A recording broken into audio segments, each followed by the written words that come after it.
بسم الله الرحمن الرحيم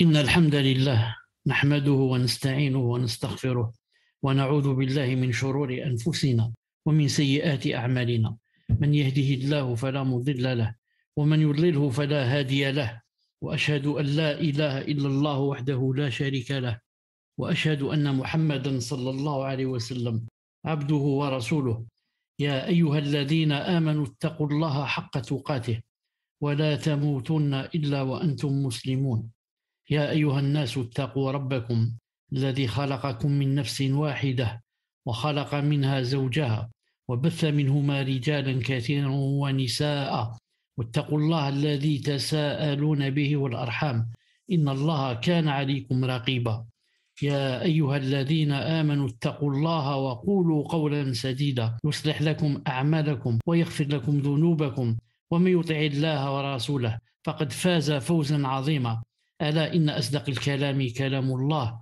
وخير الهدي هدي محمد صلى الله عليه وعلى آله وسلم وشر الأمور محدثاتها وكل محدثة بدعة وكل بدعة ضلالة وكل ضلالة في النار أما بعد حياكم الله جميعا.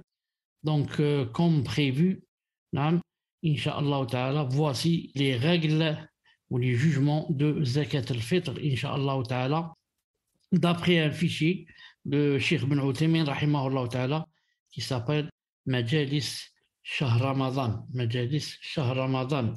Donc, yani, en cette soirée du Tfadal. En cette soirée du 27 Ramadan 1442 de l'Hégire, correspondant au 9 mai 2021.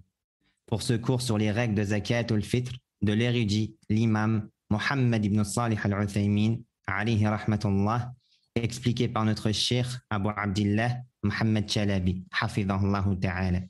Les règles de Zakat al-Fitr.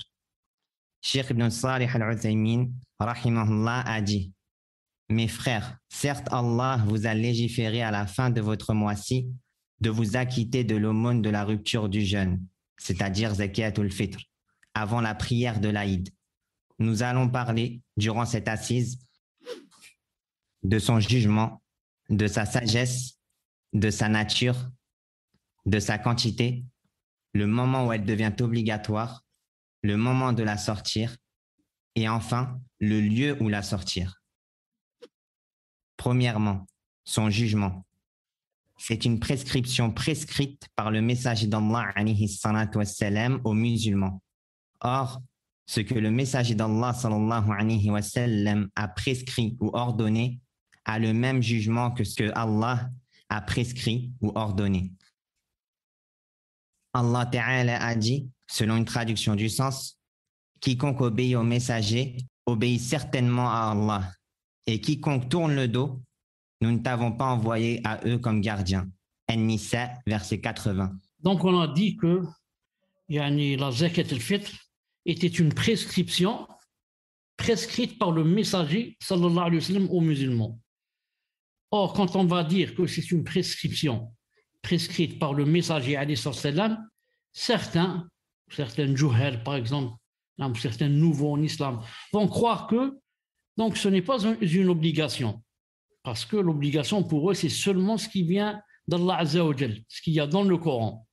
Donc, si ça vient du messager seulement, ça n'a pas beaucoup d'importance. Comme ça, croient certains, comme on les appelle les Qur'aniyoun, qui, entre parenthèses, sont considérés comme des apostats, des kuffars, et certains juhal. Or, ici, on va citer certains versets et un ou deux hadiths pour montrer que ce qu'a prescrit le messager alayhi salam dans toute chose dans la charia, c'est la même chose, c'est comme si Allah Ta'ala l'avait prescrit. D'ailleurs, le messager alayhi salam ne prescrit aucune chose si Allah subhanahu wa ta'ala ne lui enjoint pas de la prescrire. Donc il a cité le verset: quiconque obéit au messager obéit certainement à Allah.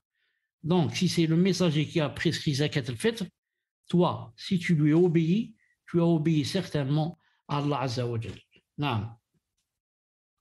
Et il a dit Ta'ala, selon une traduction du sens, et quiconque rentre en désaccord avec le messager, après que le droit chemin lui soit apparu, et suit un autre sentier que celui des croyants, alors nous le laisserons comme il s'est détourné et le brûlerons en enfer.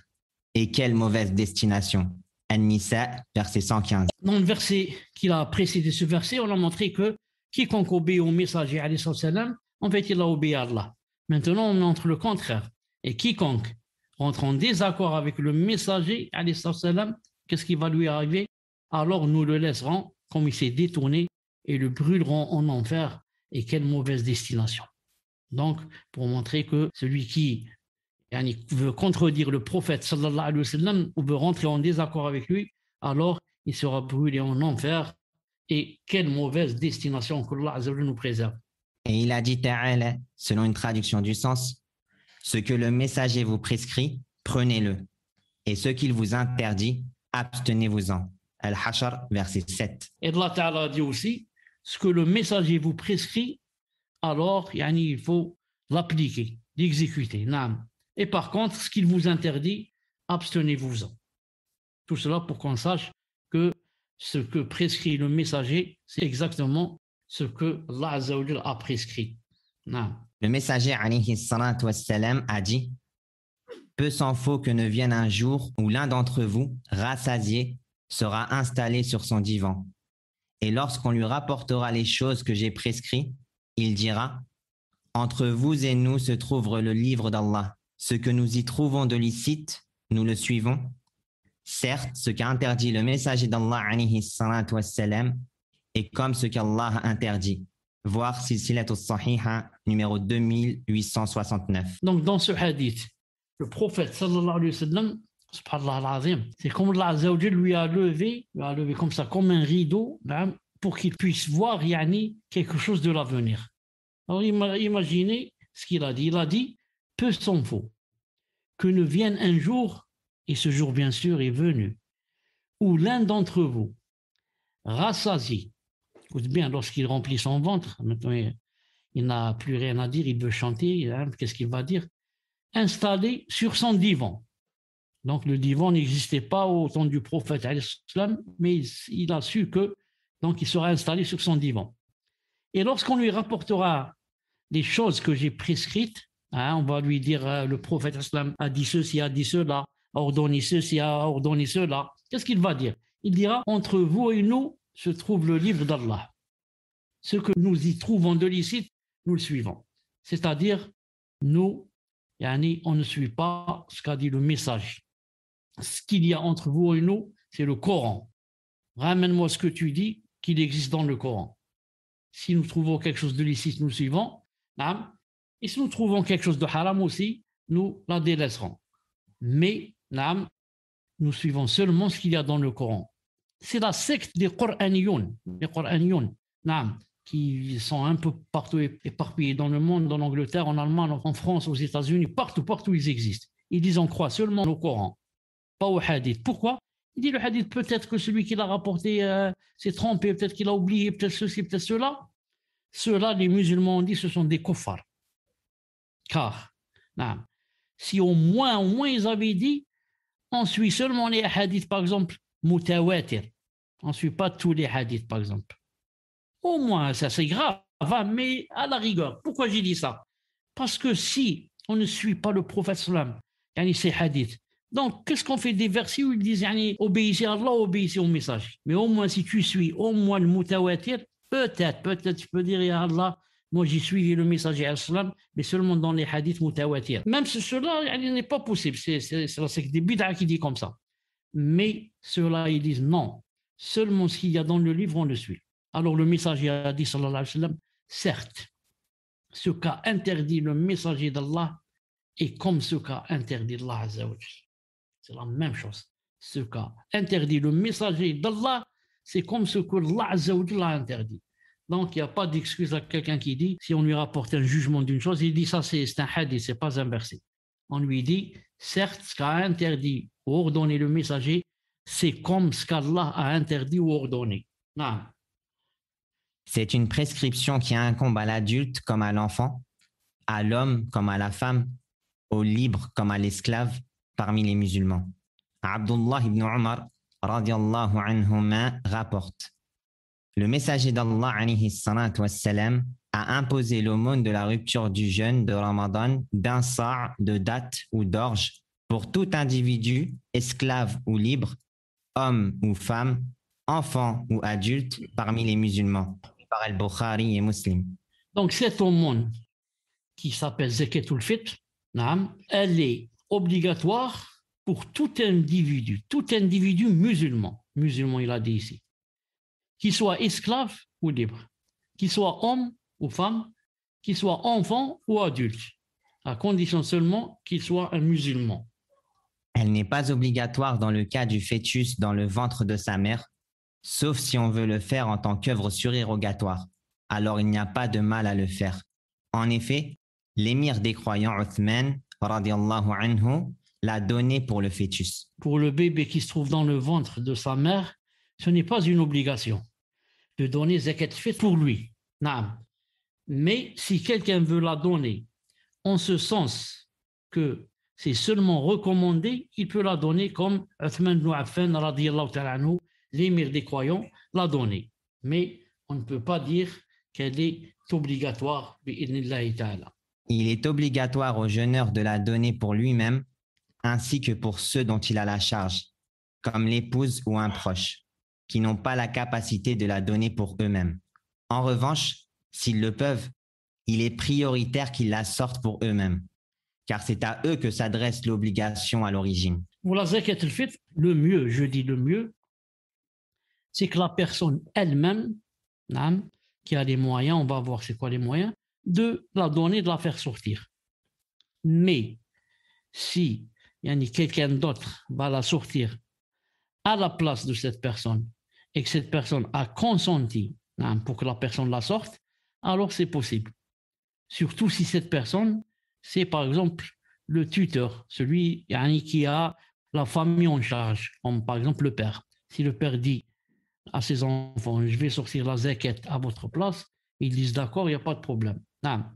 Mais si quelqu'un, ou si les enfants veulent la sortir eux-mêmes de leur propre argent, c'est mieux. Elle est obligatoire uniquement pour celui qui la trouve en supplément de son propre besoin en termes de dépenses, le jour de l'Aïd et la nuit qui le précède. S'il ne trouve que moins d'un sa', il doit la sortir en raison de sa parole ta'ala, selon une traduction du sens.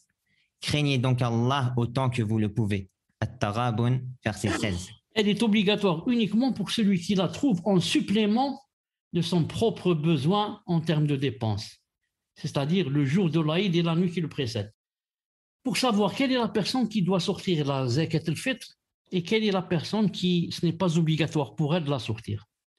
On voit quand le jour de l'Aïd et la nuit qui le précède, c'est-à-dire la veille et le jour de l'Aïd, est-ce que cette personne a de quoi se nourrir ce jour-là et la veille, c'est tout. Si la personne a les moyens de se nourrir pendant la veille et le jour de l'Aïd, donc ça devient obligatoire pour elle de sortir zakat al-fitr, Maintenant, la zakat al-fitr, on va voir que c'est à peu près entre 2 et 3 kilos. C'est à peu près entre 2 et 3 kilos.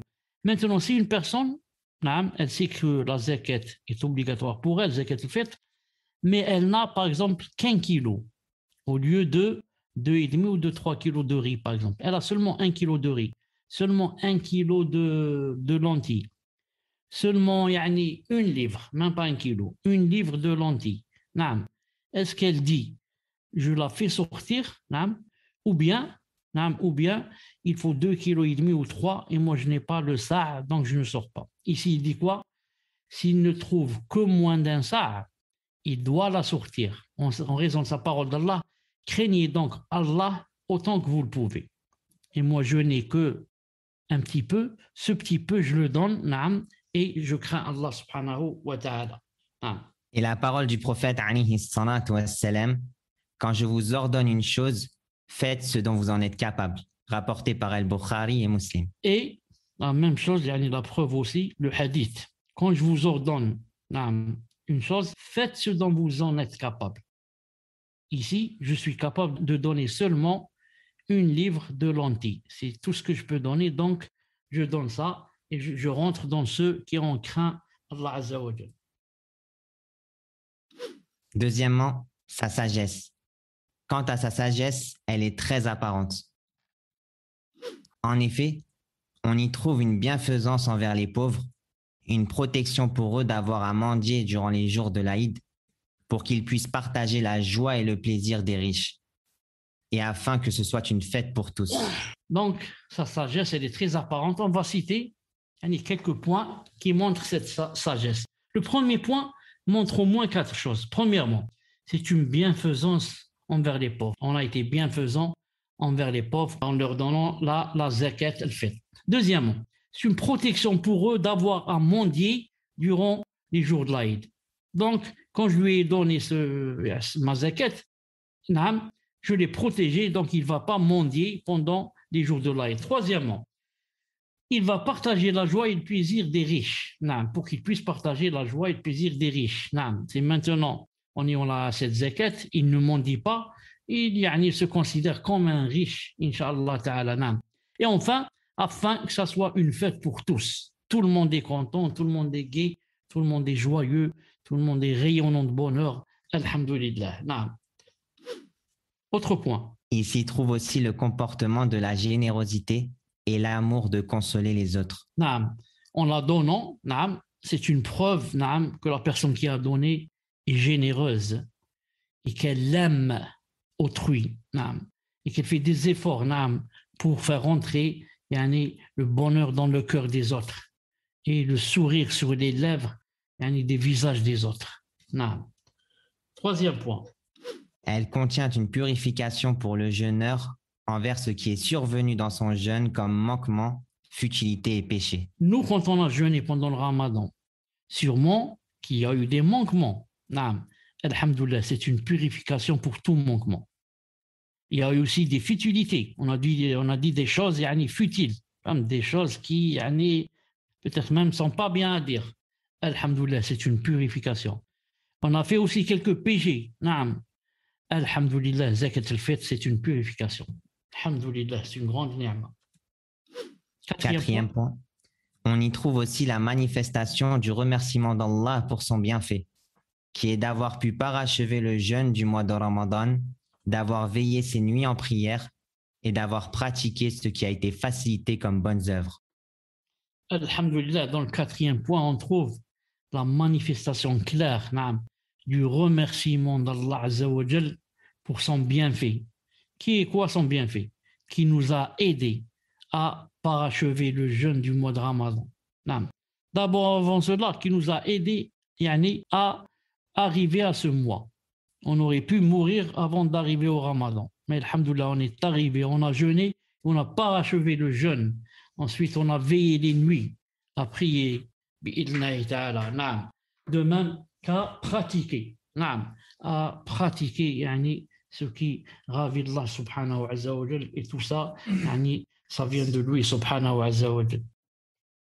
D'après Ibn Abbas, radiyallahu ta'ala anhuma, le messager d'Allah alayhi salatu wassalam a imposé l'aumône de la rupture du jeûne comme une purification du jeûneur des propos inutiles ou obscènes et une subsistance pour les pauvres. Donc regardez la hikmah de zakat al-fitr, elle a été imposée comme une purification du jeûneur des propos inutiles et obscènes, et aussi, elle a une deuxième fonction, c'est une subsistance pour les pauvres, alhamdoulilah. Celui qui la donne avant la prière, elle est alors une zakat acceptée. Et celui qui la donne après la prière, c'est une aumône parmi les aumônes. Abu Daoud, numéro 1609. Et ce hadith est sahih, authentifié par Sheikh al-Albani. Donc, la zakat doit être donnée avant la prière de l'Aïd. C'est pour cela que c'est dans la sunna que la prière de l'Aïd, on l'a fait un peu tard. Ce n'est pas comme la prière du sacrifice qui est un peu tôt pour que les gens aillent et sacrifier le mouton et qu'ils aient le temps. Mais maintenant, c'est le contraire. On doit retarder un peu la salade de l'Aïd, l'Aïd du Ramadan qui vient après le Ramadan. Pourquoi? Pour que les gens aient le temps de donner la zakat. Donc, son meilleur moment, c'est quoi? C'est avant la salade. Celui qui la donne avant la salade, c'est une zakat acceptée. Celui qui la donne après la prière, c'est une aumône parmi les aumônes, mais il n'a pas fait sortir la zakat. Non. Troisièmement, sa nature. Quant à la nature de ce qu'il est obligatoire de sortir, il s'agit de la nourriture des humains, à savoir les dattes, le blé, le riz, les raisins secs, le fromage asséché ou autres parmi les nourritures des fils d'Adam. Donc, ce qu'il faut savoir, déjà, c'est que par rapport à la nature du zakat al-fitr, il faut que ça soit quelque chose que les humains mangent, comme les dattes, le blé, le riz, les raisins, le fromage ou autres parmi les nourritures des fils d'Adam. En effet, dans les deux recueils authentiques, dans le hadith d'Ibn Umar, radiallahu anhuma, il dit: le messager d'Allah alayhi salatu wassalam, a imposé l'aumône de la rupture du jeûne de Ramadan d'un sa' de dattes ou d'orge, rapporté par Al-Bukhari et Muslim. Donc ici, il étaye aussi que ça doit faire partie de la nourriture des humains. Il dit ici un sa' entre 2 et 3 kilos de dattes ou d'orge. L'orge faisait partie de leur nourriture à cette époque. Comme a dit Abu Sa'id al-Khudri, radiallahu anhu, à l'époque du prophète alayhi salatu wassalam, nous donnions le jour de la rupture du jeûne un sa' de nourriture. Et notre nourriture était constituée d'orge, de raisins secs, de fromage asséché et de dattes. Al-Bukhari. Donc, qu'est-ce qu'il a dit Abu Sa'id al-Khudri radiallahu anhu? À l'époque du prophète alayhi salam, nous donnions le jour, la zakat al-fitr, un sa' de nourriture. Et c'était quoi notre nourriture? Leur nourriture. Elle était constituée d'orge, raisins secs, fromage asséché et de dattes. Non. Le fait de la sortir sous forme de nourriture pour les bestiaux n'acquitte pas l'obligation, car le prophète sallallahu alayhi wa sallam l'a prescrite en tant que nourriture pour les pauvres, non pour les bestiaux. Non. Pourquoi on a cité au début qu'il fallait qu'elle fasse partie de la nourriture des êtres humains? Et il dit aussi que si on la fait sortir en tant que nourriture des bestiaux, ça n'acquitte pas l'obligation. Car la personne, si on ne lui explique pas, peut-être qu'elle croit qu'on peut sortir de toute chose. Et quelqu'un qui vit à la campagne, qui est un fermier par exemple, il a une écurie où il a plein de foin par exemple, de foin, des bottes de foin. Il dit, moi je vais sortir par exemple 20 bottes de foin en tant que zakat al-fitr. On lui dit, il y a une condition. La zakat al-fitr, il faudrait que ça soit de ce qu'on mange nous, les humains, pas les bestiaux. La botte de foin, c'est pour le cheval, la vache, et les autres animaux. Nous, on parle de zakat al-fitr qui est pour les êtres humains. Donc, ce n'est pas valable de la faire sortir comme nourriture de bestiaux. Et l'obligation n'est pas non plus acquittée en la sortant sous forme d'habits, tapis, ustensiles, affaires et autres parmi les choses qui ne sont pas de la nourriture pour humains. Car le prophète alayhi salatu wassalam l'a prescrite sous forme de nourriture. Alors on ne doit pas outrepasser ce qu'a désigné le messager alayhi salatu wassalam. Sallallahu alayhi wa sallam. Et le messager a bien dit que tu'matan din masakin. Tu'ma, il a dit. Il a dit c'est une nourriture pour les pauvres. Donc, si nous, on décide de faire ce qu'on veut, ce n'est pas accepté. On dit, moi, je veux la faire sortir en tapis. J'ai 2 ou 3 tapis, je vais donner ça comme zakat al-fitr. Ou bien j'ai un service. Il y a un service à café très beau qu'on m'a offert, je vais le donner en zakat al-fitr. Ce n'est pas accepté. Affaires et autres parmi les choses qui ne sont pas de la nourriture, ce n'est pas accepté. Quelqu'un va dire, je vais donner mon portable, mon téléphone, mon laptop. Tout cela n'est pas accepté. Vends ton laptop, vends ton portable et achète le riz et les lentilles. Non. L'obligation n'est pas acquittée en donnant le montant de la nourriture, car cela contredit ce qu'a ordonné le messager d'Allah alayhi salatu wassalam. Il a été authentiquement rapporté de lui, sallallahu alayhi wa sallam, qu'il a dit: celui qui fait une œuvre sur laquelle n'est pas notre ordre, alors celle-ci est rejetée. Et dans une autre version, celui qui innove dans notre affaire-ci une chose qui n'en fait pas partie, alors cette chose est rejetée. Donc, ce n'est pas permis de donner la zakat al-fitr, de la donner en argent. Si on donne le montant, cela n'est pas accepté car cela contredit ce qu'a ordonné le messager alayhi salam. Il a ordonné qu'elle sorte en nourriture. Et il a dit alayhi salam, celui qui fait une œuvre sur laquelle n'est pas notre ordre, alors celle-ci est rejetée. Et dans une version, celui qui innove dans notre affaire, si une chose qui n'en fait pas partie, alors cette chose est rejetée, on n'est pas accepté. Regardez ici, par exemple, en Algérie. Ici, ils disent on est des malikites. Comme ça, au moins la position officielle, on est des malikites. Et quand ils arrivent à Zakat al-Fitr, ils disent on est des hanafites. Non, ça, on n'est plus Imam Malik, on est Abu Hanifa. Pourquoi? Parce qu'Imam Malik dit si elle sort en argent, elle n'est pas acceptée. Si tu donnes de l'argent aux pauvres à la place de Zakat al-Fitr, c'est comme si tu n'as rien donné. Elle n'est pas acceptée. Elle est acceptée peut-être en aumône, non, mais pas en Zakat al-Fitr. Pas en Zakat al-Fitr. Alors ici, quand ils ont trouvé que l'Imam Malik a dit qu'il faut que ça soit seulement en nourriture, ils ont dit on prend de l'avis de Abu Hanifa. Maintenant, Imam Malik, on l'oublie ici. Non. D'autre part, sortir le montant de la nourriture contredit la pratique des compagnons qu'Allah les agrée. En effet, ces derniers la sortaient sous forme d'un sa' de nourriture et le prophète alayhi salatu wassalam a dit « Accrochez-vous à ma sunna et à celle des califes bien guidés et de droiture après moi. » Rapporté par Ahmed. Authentifié par Cheikh Al-Albani rahimahullah. D'autre part, si on va sortir le montant de la nourriture à la place de la nourriture, ceci contredit la pratique des compagnons qu'Allah les agrée radiyallahu ta'ala anhum. En effet, les compagnons la sortaient sous forme d'un sa' de nourriture. Et le prophète, qu'est-ce qu'il a dit? Alaykum bi sunnati wa sunnati al-khulafa ar-rashidin al-mahdiyyin min ba'di. Donc, accrochez-vous à ma sunna et celle des califes bien guidés. Et les califes bien guidés la sortaient en quoi? En nourriture. Donc, si on la sort en argent, on a contredit la sunna des califes bien guidés et on a contredit la sunna du prophète sallallahu alayhi wa sallam. De surcroît, Zakat ul-Fitr est une adoration obligatoire d'une nature désignée. Alors l'obligation n'est pas acquittée en la sortant sous une autre nature que celle qui a été désignée. Tout comme l'obligation n'est pas acquittée en la sortant à un moment différent du moment désigné. De surcroît, Zakat al-Fitr, c'est une adoration obligatoire qui a été désignée. Il a désigné, il a des sa', min, tamr, lentilles, ceci, cela. Non, il n'a pas cité lentilles, mais il a dit sa', min, orge et autre chose. Et c'était ce qu'ils mangeaient à leur époque. Alors, maintenant, si on va la sortir sous une autre nature que celle qui a été désignée, elle ne sera pas acceptée. Tout comme si on va la sortir à un moment qui n'est pas désigné.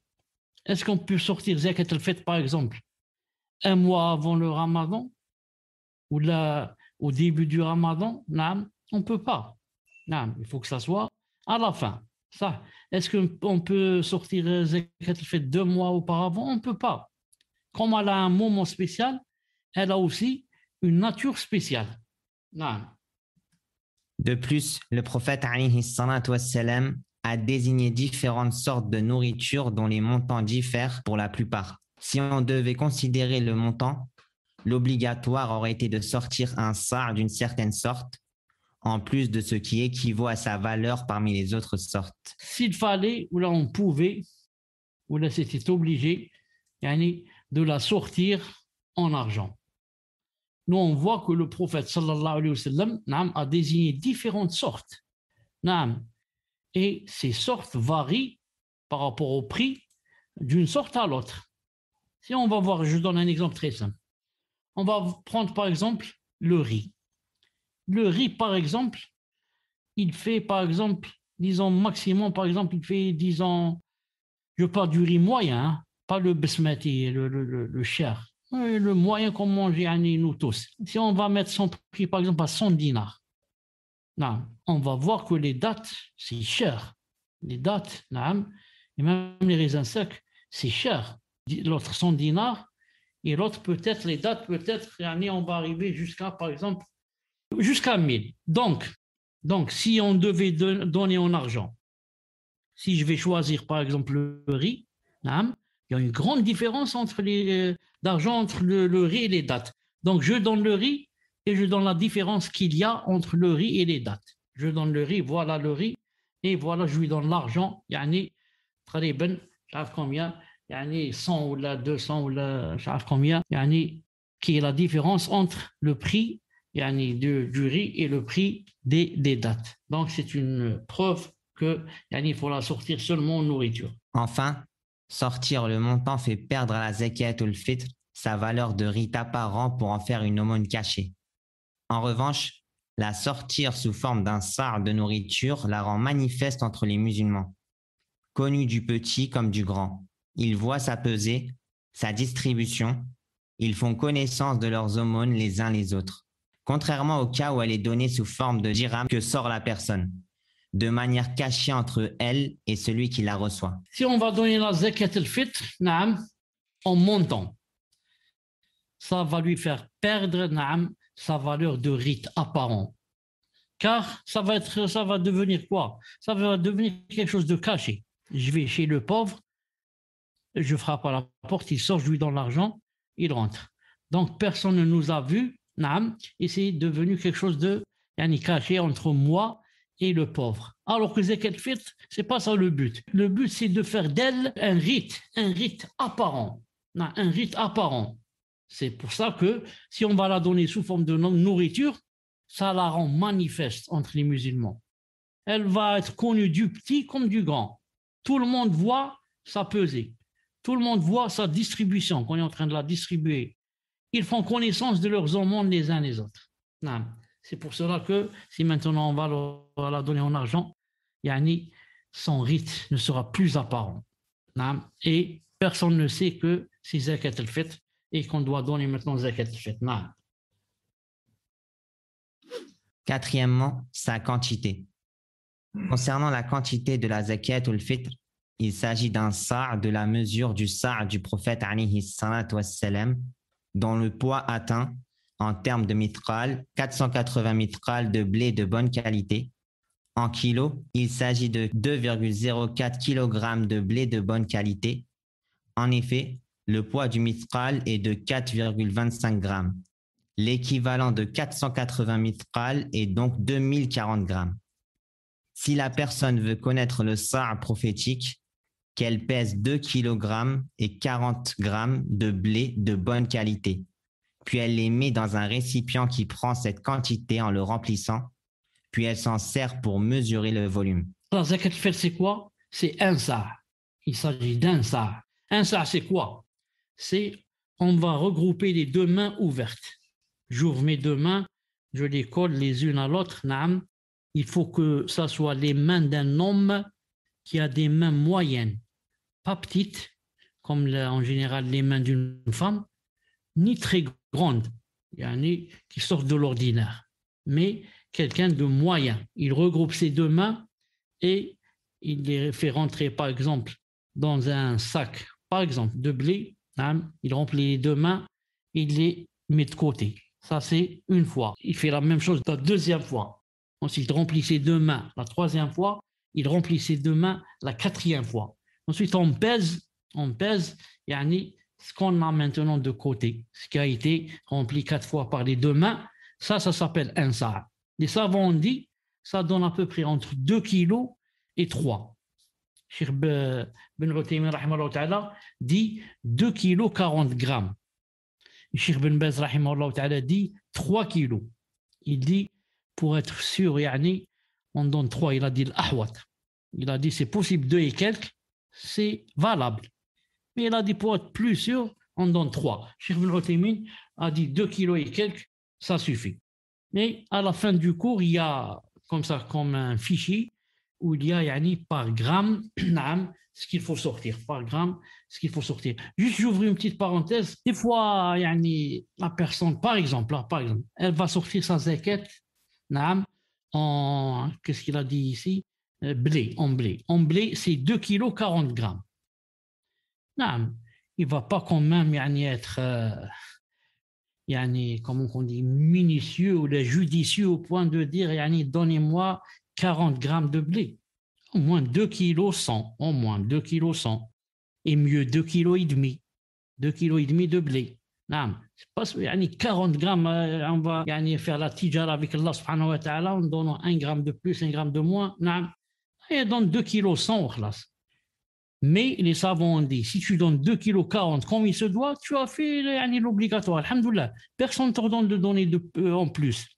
Mais si quelqu'un donne en plus, comme dit Cheikh Ibn Uthaymin, ou dit aussi Cheikh Ibn Baz, ce qu'il y a en plus, il met dans sa tête que c'est sadaqa, c'est aumône, ce n'est pas zakat. Zakat, c'est 2 kg 40. Ce qu'il y a en plus, je vais le trouver demain quand je rencontre Allah subhanahu wa ta'ala en sadaqa. Et pourquoi j'ai dit comme ça, il ne faut pas demander les grammes, etc. Des fois, tu vas acheter par exemple le blé, c'est en paquet. Non, le paquet, il contient par exemple 2,5 kg. Tu ne vas pas lui dire, enlevez-moi, laissez-moi seulement 2,40 kg. Donc, qu'est-ce que tu vas faire? Tu donnes directement le paquet 2,5 kg en mettant dans la tête que ce qu'il y a en plus, c'est Inch'Allah Ta'ala sadaqa. Et je voudrais la trouver demain chez Allah subhanahu wa ta'ala. Non. Cinquièmement, son temps.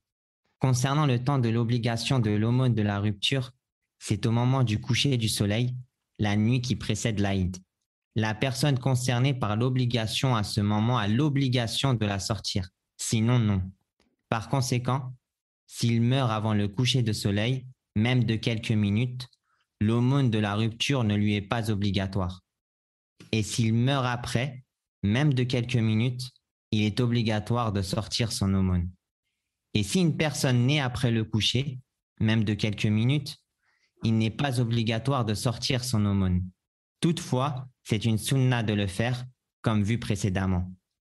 Et s'il naît avant le coucher, même de quelques minutes, il est obligatoire de sortir l'aumône pour lui. Donc, concernant le temps de l'obligation de l'aumône, zakat al-fitr, c'est au moment du coucher du soleil. Elle devient obligatoire au moment du coucher du soleil, c'est-à-dire juste après. Non, juste après. Et le mieux, c'est de la donner le lendemain, bien sûr. Le lendemain, c'est-à-dire avant Salat de l'Aïd. Donc, si une personne concernée par l'obligation à ce moment a l'obligation de la sortir, sinon, non. Par conséquent, si une personne meurt avant le coucher du soleil de quelques minutes, l'aumône de zakat al-fitr ne lui est pas obligatoire. Il est mort avant le coucher du soleil. Et la zakat est obligatoire après le coucher du soleil. Et s'il meurt après, même de quelques minutes, c'est obligatoire de sortir son aumône. Sa famille va sortir son aumône. Il est mort après, il y a l'obligation, après le coucher du soleil. Et si une personne naît après le coucher, même de quelques minutes, il n'est pas obligatoire de sortir son aumône, parce qu'il est né après. Toutefois, si on le fait, c'est sunnah. Et s'il naît avant le coucher, même de quelques minutes, c'est obligatoire de sortir pour lui zakat al-fitr. Le temps de l'obligation débute au coucher du soleil de la nuit précédant l'Aïd, car il s'agit du temps où l'on rompt le jeûne de Ramadan. Et l'aumône est annexée à cela. On l'appelle l'aumône de la rupture de Ramadan. Par conséquent, le jugement est relié à ce temps. On l'appelle zakat al-fitr. C'est pour ça qu'on ne la donne pas au début du Ramadan. Pourquoi elle s'appelle zakat al-fitr? Fitr, c'est la rupture du Ramadan. Non. Donc, elle a été annexée à la rupture. Zakat al-fitr. Donc, on la donne quand il y a le fitr. Sixièmement, le moment où on doit la sortir. En ce qui concerne l'instant où on la donne, il y a deux temps. Un temps méritoire et un temps permis. Petit a, quant au temps méritoire. Il s'agit du matin de l'Aïd avant la prière. Compte tenu de ce qui a été rapporté dans le recueil authentique d'Al-Bukhari, du hadith d'Abu Sa'id al-Khudri, radiallahu anhu, qui a dit: à l'époque du prophète, alayhi salatu wassalam, nous donnions le jour de la rupture du jeûne un sa' de nourriture. Donc, elle a deux temps. Quand est-ce qu'on saura zakat al-fitr? Elle a deux temps. Non. Un temps méritoire et un temps permis. Le temps méritoire, c'est, mais tu as dit petit tas, moi je vois que c'est un grand tas. Peut-être tu as des lunettes, je suis fort. Hein. Il a dit, il s'agit du matin, le temps méritoire, il s'agit du matin de l'Aïd avant la prière. Voilà son vrai moment, son meilleur moment. C'est quand? Le matin de l'Aïd avant la prière.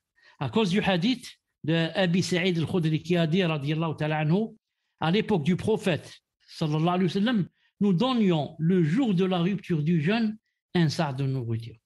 Donc voilà son vrai moment méritoire, c'est avant la salat.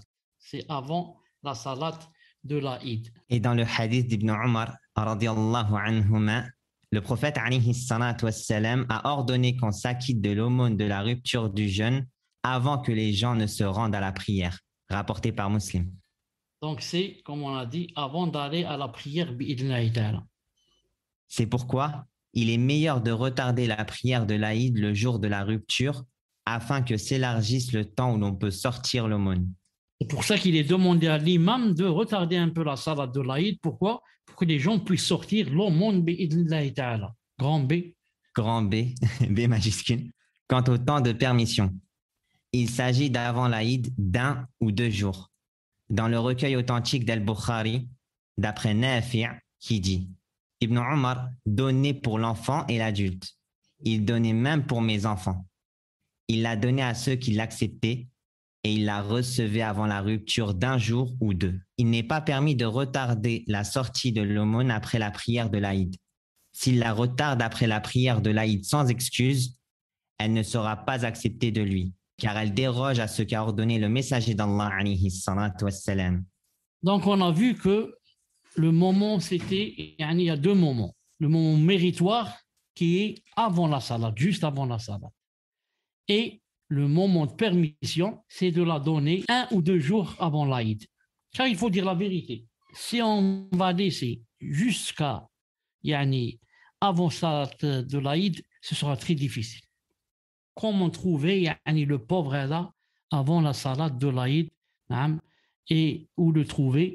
Et il y a la salat qui nous attend, sauf bien sûr si, premièrement, l'imam va retarder la salat et deuxièmement, j'ai donné rendez-vous avec celui à qui je vais donner la zakat. Je lui dis, viens demain, on se rencontre avant la salat, je te la donne. Ce serait magnifique, alhamdoulilah. À part cela, c'est permis de la donner 1 ou 2 jours auparavant. Mais attention, ceux qui ont dit cela, ils ont vu d'abord que c'est difficile de la donner le matin de l'Aïd et deuxièmement, ils ont cité le hadith d'Abdullah ibn Omar qui est authentique, comme quoi il donnait pour l'enfant et l'adulte, il l'a donné à ceux qui l'acceptaient et il la recevait avant la rupture d'un jour ou 2. Donc ils ont dit, voilà Abdullah ibn Omar, un sahabi très connu, le fils de Omar ibn Khattab, il l'a donné avant l'Aïd, 1 jour ou 2.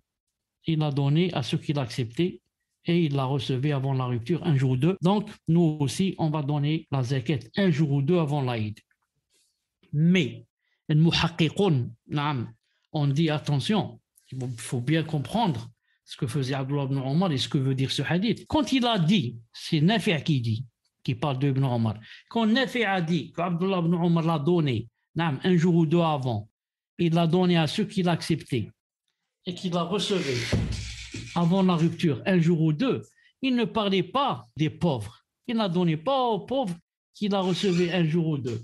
Mais il l'a donné à ceux qui acceptaient de la prendre 2 jours ou 1 jour auparavant pour la redonner le jour de l'Aïd le lendemain. Il a donné au wukala. Le wukala, c'est quelqu'un à qui on donne procuration. C'est comme si maintenant, par exemple, on la donne à une association qui est thiqa, qui est fiable, qui est intègre, qui sont peut-être des salafis. On sait qu'ils ne la sortent qu'en nourriture et on sait qu'ils vont la sortir le matin de l'Aïd. Donc, Abdullah ibn Omar l'a donné à ces gens-là. 2 jours avant l'Aïd, il l'a donné à ces gens-là qui eux-mêmes l'acceptaient et la faisaient sortir le jour de l'Aïd. Donc, pour dire qu'on peut la sortir 1 jour ou 2 avant l'Aïd, pour dire qu'il y a un hadith ou là, atar ou là, il n'y a pas. Non. Seulement les savants ont dit, se basant sur ça, ils ont dit c'est difficile de la donner le jour de l'Aïd. Donc nous, on va prendre de ce qu'a dit Nafi' en ce qui concerne Abdullah ibn Omar, même si je viens d'expliquer que ce n'est pas son sens. Et d'ailleurs même ceux qui se sont basés sur l'incident de ce qui s'est produit entre Abi Hurayra radiyallahu ta'ala anhu et le shaitan lorsqu'il est venu voler la zakat al-fitr et que Abu Hurayra l'a arrêté pendant 3 fois et qu'il lui a appris ce ayat al-kursi. Aussi ici le dalil n'est pas clair car ça, ce qu'a fait le shaitan, c'est du vol. Abu Hurayra, c'est pas lui qui a voulu lui donner zakat al-fitr 2 ou 3 jours avant, mais c'est le shaitan qui est venu voler. Naam, Wallah azza wa jal a'lam. Or, on a précédemment vu dans le hadith d'Ibn Abbas radiyallahu anhuma que celui qui la donne avant la prière, elle est alors une zakat acceptée. Et celui qui la donne après la prière, c'est une aumône parmi les aumônes. Donc, par contre, celui qui la donne après la prière, c'est seulement une aumône parmi les aumônes et il n'a pas donné de zakat. Donc, il faut la donner soit avant la prière, le temps méritoire, soit un jour ou deux avant quoi? Yani avant le jour de l'Aïd et c'est le temps permis. C'est le temps permis. Non. Néanmoins, s'il l'a retardé pour une excuse, alors il n'y a pas de mal. Mais des fois, on peut yani, ne pas la donner avant l'Aïd. Et avant la prière, ni un jour avant, ni deux jours avant. Pourquoi? Parce que yani, on avait une excuse. Par exemple, dans le cas où le jour de l'Aïd coïncide avec un jour où il se trouve dans une région déserte sans qu'il n'ait quelque chose à donner ou quelqu'un à qui donner. Par exemple, je me trouve maintenant dans une région déserte et je n'ai rien à donner et même si j'ai quelque chose à donner, il n'y a personne à qui donner. Comment je vais faire? Et bien sûr, vous allez me dire, je vais téléphoner à quelqu'un dans ma ville où là, je lui dis, fais sortir la zakat. On parle du cas où il n'y a ni téléphone ni rien. Comment je fais? Je suis excusé. Je ne peux pas donner zakat. Je n'ai pas quoi donner. Je n'ai pas la personne à qui donner. Je suis dans une région désertique. Je suis en panne. Je n'ai ni téléphone ni rien. Il est excusé. Ou dans le cas où l'information annonçant l'Aïd est arrivée soudainement, de manière à ce qu'il n'a pas pu donner l'aumône avant la prière. Non. Donc, j'ai appris que l'Aïd, c'est par exemple demain, et maintenant c'est trop tard, il est minuit, tout est fermé, et je n'ai pas comment donner la zakat, yani le matin, c'est très difficile. Ou s'il s'appuyait sur une personne afin qu'elle la donne pour lui, mais que cette dernière a oublié de la sortir, alors il n'y a pas de mal à ce qu'il la donne, même après l'Aïd, car il est excusé en cela. Ou bien s'il comptait par exemple sur une personne, afin que cette personne la donne pour lui, mais que cette personne a oublié de la sortir, alors il n'y a pas de mal à ce qu'il la donne même après l'Aïd, car il est excusé. Donc maintenant, comment je fais? J'ai dit à une personne, je lui ai même donné l'argent, je lui ai dit, voilà, va sortir la zakat, achète du riz, achète ceci, achète cela, et cette personne a oublié ou bien est morte et moi je ne savais pas, etc. Donc je suis excusé. Qu'est-ce que je fais? Je peux la donner après l'Aïd, comme dans les deux premiers cas aussi. Dans les deux premiers cas, je donne ma zakat après l'Aïd. L'obligatoire consiste à ce qu'elle parvienne à ses ayants droit ou à la personne déléguée à son temps avant la prière. Voilà l'obligatoire, c'est de la donner avant la prière. S'il avait l'intention de la donner à une personne, mais il ne l'a pas rencontrée, ni son délégué, au moment de la sortir, alors il doit la donner à un autre ayant droit et il ne doit pas la retarder de son temps. Si maintenant c'est bientôt la salat de l'Aïd et qu'il faut qu'il donne la zakat et il a donné rendez-vous à quelqu'un pour la lui donner le matin, par exemple, avant salat, et cette personne n'est pas venue, et maintenant c'est bientôt la salat, qu'est-ce qu'il fait? La personne n'est pas venue, ni elle, ni son délégué à qui il a donné procuration. Donc il choisit une autre personne, pauvre, et il la lui donne bi'idnillahi ta'ala. Septièmement, l'endroit où la sortir. En ce qui concerne l'endroit où la sortir, elle est donnée aux pauvres de l'endroit où il se trouve au moment de la donner, que ce soit son lieu de résidence ou autre, parmi les pays musulmans, particulièrement s'il s'agit d'un endroit méritoire comme la Mecque ou Médine, ou un lieu dont les pauvres sont davantage dans le besoin. La personne dans la zakat donne sa zakat au moment où elle se trouve, le moment de la zakat.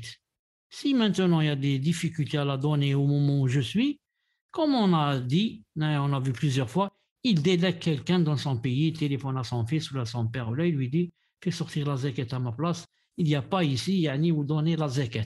Sinon, le mieux, c'est de la donner à l'endroit où on est au moment de la zakat, bi'idnillah. S'il se trouve dans un pays où il n'y a personne à qui on donne la zakat, ou s'il ne connaît pas les ayants droit qui s'y trouvent, il doit déléguer quelqu'un qui la donnera pour lui dans un endroit où se trouve un ayant droit. C'est exactement ce que je viens d'expliquer maintenant. Les ayants droit à l'aumône de zakat ou le fitr. On a vu que par rapport à celui qui doit donner la zakat, c'est celui qui a ce qui lui suffit la veille de l'Aïd et le jour de l'Aïd. Si tu as ce qui te suffit pour une nuit et une journée, hein, tu dois donner zakat al-fitr. Maintenant, on va voir à qui a le droit de prendre zakat al-fitr. Qui a le droit de prendre zakat al-fitr? Les ayants droit à l'aumône de la rupture du jeûne sont les pauvres, les endettés qui ne peuvent régler leurs dettes. On leur donne de l'aumône en fonction de leurs besoins. Donc, celui qui a le droit de prendre zakat al-fitr, sont les pauvres, les endettés par exemple. Les pauvres, un pauvre en islam, c'est quelqu'un qui n'a pas ce qui lui suffit pour une année. Si quelqu'un n'a pas ce qui lui suffit pour une année, donc il est considéré comme pauvre. Comment il fait pour savoir si ça lui suffit pour une année ou pas? Il voit combien qu'il touche par mois. Je vais donner un exemple comme ça, très simple. Par exemple, c'est tout.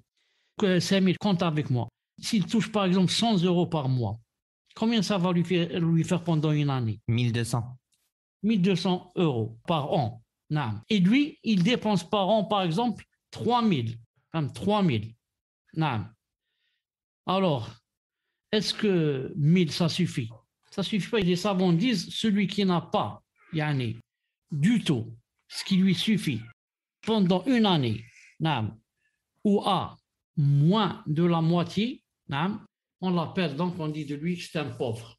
Ils font la différence entre le pauvre et le miskin. Miskin, je sais comment on dit, le fuqara ou le masakin. Comment on dit le miskin? Il y a le pauvre et le miskin. Miskin, c'est quoi en français? Besogneux. Besogneux, peut-être. Besogneux, ils disent, il peut arriver jusqu'à la moitié. Mais l'autre, il n'a rien. Le pauvre, il n'a rien. C'est pour ça, il a le droit de prendre la zakat al-fitr bi'idhnillahi ta'ala. Il est permis de répartir l'aumône entre plusieurs pauvres. Donc, on va faire ouvrir quelques parenthèses. Il est permis de répartir l'aumône entre plusieurs pauvres. Maintenant, moi, j'ai ma zakat al-fitr, par exemple. Ma zakat al-fitr qui est quoi? Qui est, par exemple, disons 2,5 kg, par exemple, de riz. Ce n'est pas obligé que je la donne à une seule personne. Je peux la répartir entre deux personnes, par exemple. Donner à celui-là la moitié, donner à l'autre la moitié. Moi, mes 2,5 kg, je les ai sortis. Mon sa', je l'ai sorti. Reste, ce n'est pas obligé de le donner à une seule personne. Je peux le donner à 2, 3, 4 et comme ça. Et il est permis de donner plusieurs aumônes à un seul pauvre. Car le prophète alayhi salatu wassalam a déterminé la quantité obligatoire, mais il n'a pas déterminé le nombre de ceux à qui on la donne. Maintenant, c'est le contraire. J'ai plusieurs aumônes. Celle de la mienne, celle de mon épouse et mes enfants, les 5. Donc, j'ai 7. 7 aumônes. Au lieu de les donner à 7 personnes, je peux les donner à un seul pauvre. Et peut-être c'est plus rentable pour lui. Car ça va lui faire un approvisionnement, masha'Allah. C'est mieux que, par exemple, de la distribuer à 7 pauvres. Moi, je préfère, par exemple, mes 5 aumônes ou mes 7 aumônes, je les donne à un seul pauvre. Car le prophète, alayhi salam, n'a pas à déterminer la quantité qu'il faut donner, mais n'a pas déterminé le nombre à qui on doit la donner. Par conséquent, si un groupe de gens réunissait leurs aumônes dans un même contenant, après avoir jaugé la quantité de chaque aumône, puis qu'ils les donnaient sans jauger la quantité une deuxième fois, cela serait suffisant pour s'acquitter de l'obligation. Par conséquent, si un groupe de gens réunissait leurs aumônes dans un même contenant, après avoir jaugé la quantité de chaque aumône, puis qu'il les donnait sans jauger la quantité en deuxième fois, cela serait suffisant pour s'acquitter de l'obligation. Tu as compris ce que ça veut dire ça? Si un groupe de gens réunissait leurs aumônes dans un même contenant.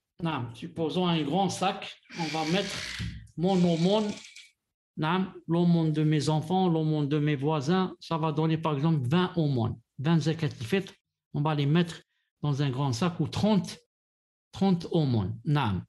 Après avoir jugé la quantité de chaque aumône. Moi, j'ai jaugé la quantité de mon aumône. Je sais que j'ai un sa'. Je sais que mon épouse a un sa'. Je sais que mes enfants ont un sa'. Mes voisins, tous, ils m'ont donné un sa'. Et on les a mis dans un grand sac. Puis maintenant, on commence à en distribuer pour donner aux pauvres sans jauger. On prend comme ça et on donne. C'est permis. Pourquoi? L'essentiel, c'est que nous, on a fait sortir ce qu'on devait sortir. Maintenant, ce n'est pas très intéressant, yani, combien va prendre celui-là et combien va prendre celui-là. L'essentiel, c'est que yani, l'obligatoire a été sorti bi'idhnillah azza wa jal. Naam. Mais il convient qu'ils informent le pauvre qu'ils ne connaissent pas la quantité de ce qu'ils lui donnent, afin qu'il ne soit pas trompé, s'il la donne lui-même sans connaître son volume. Naam. On a dit, c'est aussi important. Il convient qu'ils informent le pauvre qu'ils ne connaissent pas la quantité de ce qu'il lui donne, afin qu'il ne soit pas trompé s'il la donne lui-même. C'est-à-dire maintenant, si on a pris beaucoup d'aumônes, zakat, la mienne, celle des voisins, de mes enfants, de l'immeuble, on les a mis dans un grand récipient. Et elles ont été jaugées auparavant. Chacun a donné un sa, bien sûr, un sa ou plus. Et maintenant, on a enlevé, par exemple, on a ouvert les paquets. Il n'y a plus de paquets. Et maintenant, il y a en vrac. Donc, ça fait un grand sac. Non. Maintenant, comme j'ai dit, on va donner aux gens, mais attention, si on va leur donner comme ça en vrac, on va leur dire et les informer que yani, ce n'est pas jaugé. Ce n'est pas jaugé. Yani, je peux te donner moins d'un sa. Pourquoi je l'avertis?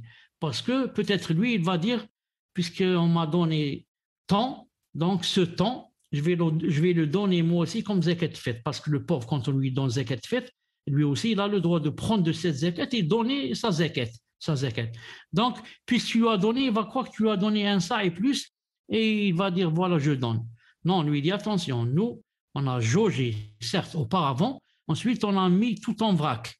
Et maintenant, on donne comme ça, yani, sans savoir combien qu'on donne. Donc, toi, si tu veux donner ça aussi comme zakat, tu dois quoi? Tu dois jauger. Va voir si tu as un sa ici pour pouvoir donner. Non.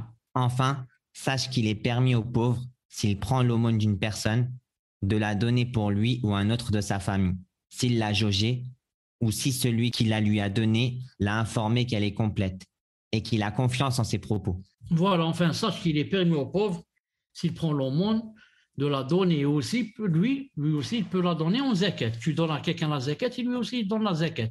Non. Mais à condition, comme j'ai dit, il faut qu'il sache si elle a été jaugée ou pas. Ou si celui qui lui a donné l'a informé qu'elle est complète et qu'il a confiance en lui, qu'il lui a vraiment donné une zakat complète, comme ça, pour que s'il donne lui, il la donne complète. Juste pour revenir un peu, Marshall, on a terminé, donc on est sur ici, combien qu'on est? 24 sur 27. Il reste seulement 3 diapos. Juste pour dire que par rapport, pour revenir par rapport à celui qui prend la zakat, qui a le droit de la prendre, on avait dit que c'était le faqir, le pauvre. Il y a le faqir et le miskin. Mais les savants font la différence entre les deux. Ils disent que le pauvre, le faqir, c'est celui qui ne possède rien, il n'a vraiment rien, ou bien il possède moins de la moitié que ce que lui suffit une année. Moins de la moitié que ce que lui suffit une année. Contrairement au miskin, au besogneux, qui lui, il a la moitié, yani, alhamdoulilah, il a la moitié de ce que lui suffit une année, mais il n'a pas ce qui lui suffit toute une année. Il a seulement la moitié. S'il a seulement la moitié, il s'appelle un miskin. Mais s'il n'a rien du tout, ou moins de la moitié, on l'appelle un pauvre. Et celui-là, il a le droit de prendre la zakat. Comme tout à l'heure, dans le cas où il dépense 3 000 euros, par exemple, par an, et sa rentrée, c'est seulement de 1 000. Donc, là, il a moins que la moitié. La moitié, c'est 1 500. Il a moins de la moitié de ce qu'il dépense. S'il a moins de la moitié, il est considéré comme pauvre. S'il est pauvre, il peut prendre de la zakat bi'idhnillah subhanahu wa ta'ala. On continue, Inch'Allah. Voilà donc le tableau. Et comme j'ai dit tout à l'heure, ce n'est pas obligé, par exemple, ici, à 40 grammes, difficile, il y a 1640 grammes, 2060 grammes. Par exemple, ici, 1640 grammes de raisin sec, il dit, donnez-moi par exemple 1700 grammes, 1700.